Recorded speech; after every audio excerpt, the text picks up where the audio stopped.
Assalamualaikum warahmatullahi wabarakatuh. Nama saya Ida Haidar Faridah dari kelas reguler manajemen C. Di video ini saya akan memaparkan mengenai analisis saham yang meliputi analisis fundamental dan analisis teknikal. Nah, apa itu analisis fundamental, analisis teknikal, bagaimana cara serta tahapan-tahapannya? Saya akan menjelaskan di video ini. Jadi, tonton videonya sampai habis ya. Nah, apa yang dimaksud dengan analisis fundamental? Analisis fundamental merupakan metode analisis perusahaan yang didasarkan pada faktor-faktor fundamental ekonomi suatu perusahaan, termasuk sisi kinerja keuangan dan bisnis perusahaan. Teknis ini menitikberatkan pada rasio finansial dan kejadian-kejadian yang secara langsung maupun secara tidak langsung mempengaruhi kinerja keuangan perusahaan. Nah, adapun tahapan analisis fundamental, yang pertama ada tahapan analisis ekonomi. Nah, analisis ekonomi digunakan untuk mengetahui keadaan-keadaan yang bersifat makro dari suatu keadaan ekonomi. Unsur-unsur makroekonomi yang biasa dianalisis melalui analisis ekonomi ini ialah faktor tingkat bunga, pendapatan nasional suatu negara, kebijakan moneter, dan kebijakan fiskal yang diterapkan oleh suatu negara. Analisis ini digunakan untuk mengetahui potensi dari faktor makro yang pastinya menjadi salah satu faktor yang mempengaruhi tingkat pengembalian dari investasi. Yang kedua ada analisis industri, yaitu analisis yang digunakan untuk memprediksikan dampak dari ekonomi nasional terhadap industri seperti pengaruh gross domestic product yang tinggi, kenaikan suku bunga, nilai tukar rupiah terhadap dolar, dan kondisi siklus industri. Nah, ada tahap pertumbuhan industri, yaitu terdiri dari tahap permulaan, tahap pertumbuhan, tahap kedewasaan atau mature, tahap stabil, dan tahap penurunan. Yang ketiga ada analisis perusahaan. Nah, analisis ini digunakan untuk mengetahui apakah saham suatu perusahaan layak dijadikan pilihan investasi.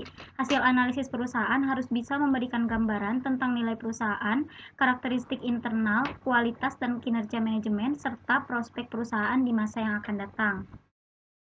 Nah, kenapa analisis fundamental sangat penting?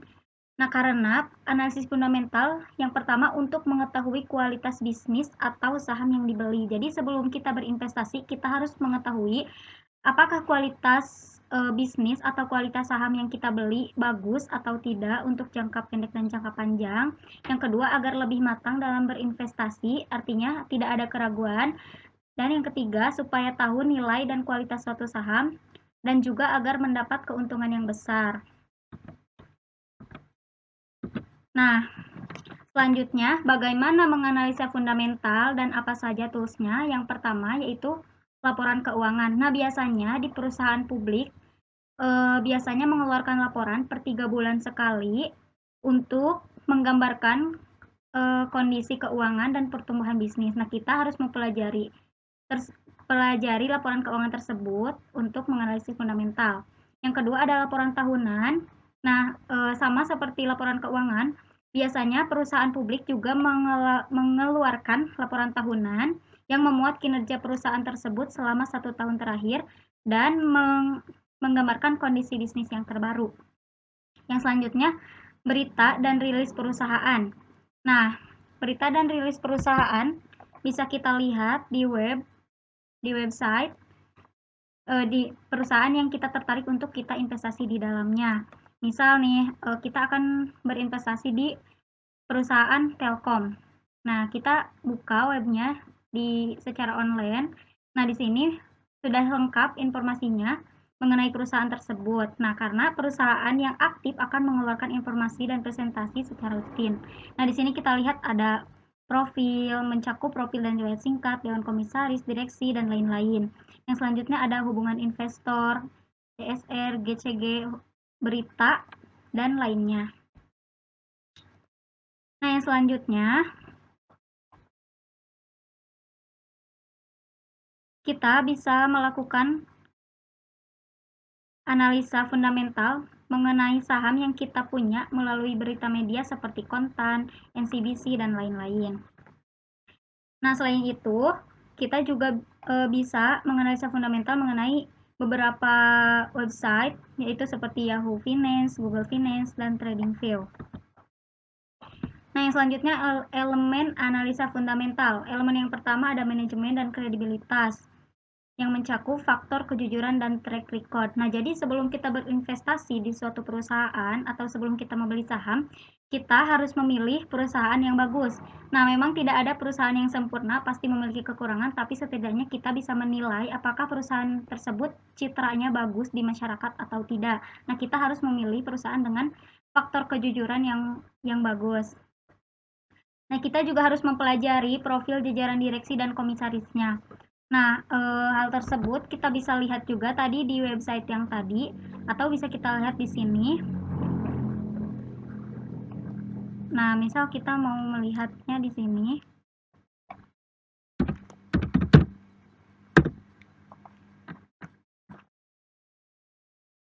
Nah, di bagian profil. Nah, di sini akan terdapat secara lengkap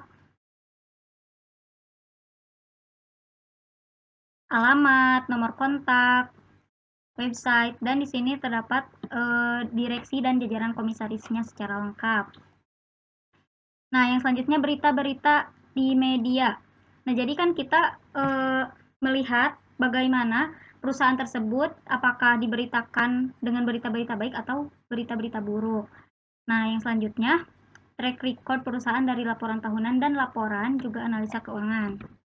Yang kedua ada elemen model bisnis perusahaan. Elemen yang kedua yaitu model bisnis perusahaan. Jadi kita harus mengetahui perusahaan tersebut bergerak di bidang apa, cara mendapat keuntungannya dari mana, produk dan jasa yang dijualnya apa saja. Misal nih, misal perusahaan Indofood bergerak di sektor makanan. Nah, jadi mendapat keuntungannya dari cara menjual produk mie Indomie misalnya, dan keuntungannya juga berasal dari situ. Elemen yang ketiga itu kinerja keuangan. Nah, kinerja keuangan juga kita bisa lihat dari website yang tadi di Yahoo Finance. Nah, yang pertama, nah bisa kita lihat di bagian finansial. Nah, ini laporan laba ruginya.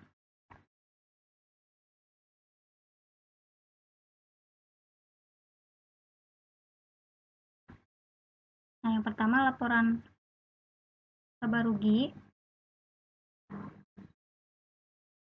Nah, ini laporan laba ruginya akan tertera di sini. Neraca keuangan juga bisa dilihat di sini. Dan laporan arus kas.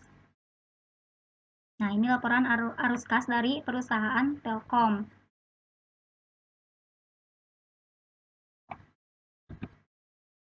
Elemen yang selanjutnya yaitu variasi perusahaan. Nah, apa yang dimaksud dengan variasi? Variasi adalah nilai ekonomi dari sebuah bisnis berdasarkan beberapa faktor. Nah, mengapa valuasi begitu penting dalam analisa fundamental? Karena valuasi yaitu untuk menentukan harga jual perusahaan apabila terjadi merger atau ada perusahaan yang lain yang ingin mengakuisisi perusahaan tersebut. Nah, bagaimana cara menilai valuasi perusahaan? Yang pertama bisa membandingkan valuasi perusahaan tersebut dengan perusahaan lain yang sejenis. Misal perusahaan di sektor makanan, perusahaan Indofood, dan bisa dibandingkan dengan perusahaan Mayora, misal seperti itu. Yang kedua, membandingkan secara historis dan disesuaikan dengan preferensi dan juga tujuan kita. Jadi kita harus mengetahui apa tujuan kita, keinginan kita, dan apakah sesuai dengan perusahaan yang akan kita investasi di dalamnya atau tidak. Yang terakhir, ada elemen yang terakhir yaitu dividen. Mempelajari hasil usaha berupa keuntungan yang akan didapatkan oleh pemegang saham. Nah, jadi kita harus tahu berapa keuntungan, berapa presentasi keuntungan yang kita akan dapatkan, bagaimana sistem perusahaan tersebut membagi keuntungan kepada para pemilik saham. Yang selanjutnya analisis teknikal. Apa yang dimaksud dengan analisis teknikal? Analisis teknikal merupakan teknik analisa yang menganalisa fluktuasi harga dalam rentang waktu tertentu. Dari pergerakan harga tersebut, trader mengamati pola-pola tertentu yang dapat dipakai sebagai dasar untuk melakukan pembelian atau penjualan. Nah, yang selanjutnya, siapa saja yang menggunakan analisis teknikal? Analisis teknikal biasanya digunakan oleh trader yang ingin memanfaatkan fluktuasi harga untuk mendapatkan keuntungan. Sementara analisis teknikal bisa digunakan pada semua produk keuangan yang memiliki data harga, mulai dari saham, forex, komoditas, futures, dan sebagainya. Yang selanjutnya, apa sih fungsi dari analisis teknikal? Yang pertama, mendeteksi tren atau pola yang sedang terjadi saat ini. Analisis teknikal digunakan untuk menganalisis harga berdasar data harga masa lalu. Dengan data tersebut, para analis mencoba untuk melihat adanya suatu tren atau pola harga yang terjadi. Misalnya, saat harga cenderung naik, maka si trader atau penanam saham membuka posisi beli. Atau sebaliknya, saat harga cenderung turun, si trader membuka posisi jual. Nah, untuk menentukan tren sendiri biasanya dengan menggunakan tools atau indikator. Fungsi yang kedua membantu memberikan sinyal beli atau sinyal jual. Artinya, analisis teknikal dapat membantu para trader untuk menentukan keputusan jual atau keputusan beli, biasanya menggunakan bantuan indikator. Nah, apa saja sih si tools dan indikator tersebut? Nah, di sini ada tools dalam analisis teknikal, yaitu yang pertama trendline, yang kedua risk angel, dan Fibonacci retracement. Sementara indikatornya, nah sebelumnya apa sih indikator? Yang dimaksud dengan indikator adalah formula matematis yang salah satu fungsinya untuk membantu memberikan sinyal beli atau sinyal jual. Ada banyak sebenarnya indikator dalam analisis teknikal. Di sini saya akan menyebutkan beberapa. Yang pertama ada moving average, yang kedua moving average konvergensi divergensi, yang ketiga ada relative strength index, stochastic, parabolic star, Bollinger Band, dan lain-lain. Nah, yang selanjutnya apa saja yang dibutuhkan untuk analisis teknikal? Analisis teknikal selalu menggunakan grafik atau chart untuk melakukan analisisnya. Nah, si grafik ini bisa kita temukan di mana? Pada dahulu, grafik harga dibuat sendiri oleh trader. Tapi untung di zaman sekarang, sudah banyak software yang memudahkan para trader untuk menampilkan grafik harga secara real time. Nah, contoh software yang bisa digunakan untuk analisis teknikal diantaranya yang pertama ada MetaTrader untuk forex trading, ada HOTS untuk saham trading, ada juga Metastock, dan bisa juga diakses melalui online, yaitu seperti di Yahoo Finance. Nah, si software-software ini memiliki kekurangan dan kelebihan masing-masing. Misal MetaTrader dan HOTS ini bisa dibuka dengan mudah, diakses dengan mudah, dan pemakaiannya gratis, biasanya bisa digunakan secara gratis, namun mungkin kurang lengkap. Sementara Metastock, nah ini merupakan software berbayar yang harus dibayar jika ingin menggunakan secara berlangganan, namun mungkin layanannya lebih lengkap. Nah, sementara yang Yahoo Finance ini bisa dibuka secara mudah, namun layanannya kurang lengkap. Nah, kali ini saya akan mencoba melakukan analisis teknikal secara online, yaitu di Yahoo Finance. Nah, ini saya sudah membuka situs Yahoo Finance. Nah, di sini si grafiknya bisa kita tampilkan di menu chart yang ini. Nah, sekarang bisa kita lihat ada chart dari saham TLKM. Pergerakan harga saham dapat digambarkan sebagai grafik. Nah, sebenarnya ada banyak jenis grafik yang bisa digunakan. Namun, pada umumnya grafik candlestick paling sering digunakan, paling banyak digunakan, dan paling umum digunakan karena lebih mudah dibaca. Selain mudah dibaca, grafik candlestick juga memuat harga pembukaan, memuat harga penutupan, harga tertinggi, dan harga terendah secara lengkap. Nah, di sini tampilannya masih lain, belum candlestick. Nah, bisa kita ubah di bagian ini. Kita ubah ke candle. Nah, sekarang di sini kita lihat ada warna hijau dan ada warna merah. Warna hijau menunjukkan bullish atau harga sahamnya naik, dan warna merah menunjukkan bearish atau harganya turun. Nah, bagaimana cara membaca candlestick ini untuk mengetahui pergerakan harga saham setiap harinya? Nah, jadi bagian warna merah dan warna hijau pekat ini, nah yang dari sini sampai sini, nah itu disebut sebagai body candle. Sementara garis lurus yang hitam ini disebut sebagai shadow. Nah, disitulah kelebihan dari candlestick. Jadi ada shadownya, dan ini sangat penting karena menunjukkan history. Nah, misal kemarin tanggal 17 Maret 2021, di saham TLKM dia open di harga 3.410. Nah, ternyata karena market masih berjalan, jadi ada kemungkinan harga sahamnya berubah. Nah, ternyata dia turun ke angka 3.370. Nah, maka si candlenya berubah menjadi warna merah karena si harganya turun. Nah, lalu karena market masih berjalan, harganya berubah lagi dan naik ke angka 3.430. Nah, maka si 3.430. Nah, sebenarnya ini karena ketika naiknya melebihi harga open, si candle ini akan berubah menjadi warna hijau dulu karena naik. Dan si shadow ini akan ikut naik juga karena menjadi histori pergerakan saham hari tersebut. Nah, setelah di angka 3.430, ternyata harganya turun lagi ke angka 3.390. Nah, jadi pas close market itu harga saham TLKM berada di angka 3.390. Nah, jadi bentuk candlenya seperti ini karena dia turun dari harga open sampai close. Namun ada shadow yang ke atas dan ke bawah menunjukkan bahwa saham TLKM pernah turun sampai ke titik 3.370 dan pernah naik sampai ke angka tertinggi yaitu 3.430 melebihi harga open.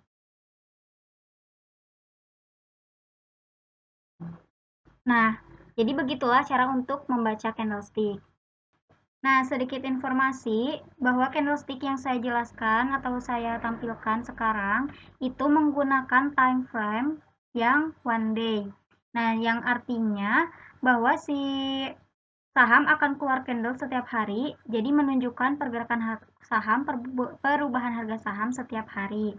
Nah, ada juga time frame yang lain, misal per minggu, per bulan. Jadi, misal yang one week nih yang per minggu, jadi si saham tersebut dirata-ratakan setiap seminggu sekali.